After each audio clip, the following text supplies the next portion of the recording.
আচ্ছা, তোমরা কি জানো আমাদের দুটো বাড়ি আছে? হ্যাঁ, তোমরা ঠিকই শুনেছো। প্রথমত এই বাড়িটা, যেটা আমাদের নতুন তৈরি হয়েছে, আর আমাদের এই বাড়িতে ছাদ ঢালাইয়ের পরে মোটামুটি প্লাস্টারের কাজ সব কমপ্লিট হয়ে গেছে। তো আজকে আমি আমার পুরনো বাড়িটা তোমাদেরকে দেখাবো, ঠিক আছে? আর পুরনো বাড়ি বলতে যেখানে আমি ছোট থেকে বড় হয়েছি আর এতদিন যেখানে কাটিয়ে এসেছি, এখন সেখানে দাদু ঠাকুমা থাকে। আর আমরা থাকি এই যে আমাদের এখানে যে বাড়িটা আছে দেখতে পাচ্ছ, আমরা এখানে থাকি। তো চলো আজকে পুরনো বাড়িটা তোমাদেরকে দেখানো যাক, ঠিক আছে? তো চলো আমাদের পুরনো বাড়ি গিয়ে কথা হচ্ছে। আর আগের দিন চুলটা কেটে আমার একদম ভালো লাগেনি, কারণ চুলটা একদম ছোট ছোট হয়ে গেছে।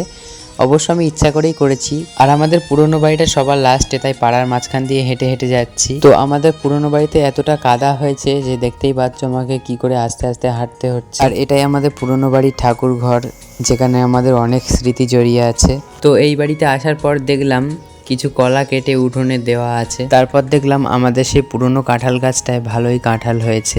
আর হ্যাঁ, জীবনে যত বড়ই বাড়ি করি না কেন, এই বাড়িটার মায়া হয়তো কখনো ভুলতে পারবো না। হ্যাঁ, এটাই আমাদের সেই পুরনো বাড়ি, যেখানে হাসি কান্না করে খেলা করে ছোট থেকে বড় হয়েছি, আর যে মাটিতে মিশে আছে আমার পূর্বপুরুষের ছোঁয়া। তো পুরনো স্মৃতিকে টাটা বাই বাই করে আমি যাচ্ছি এখন আমাদের নতুন বাড়িতে। তো আমাদের এখানে এখন তো মনে হচ্ছে বৃষ্টি হবে। যদি এই ব্লগটা তোমাদের একটু ভালো লেগে থাকে, তাহলে তোমরাও মিষ্টি করে সাবস্ক্রাইব করে দাও।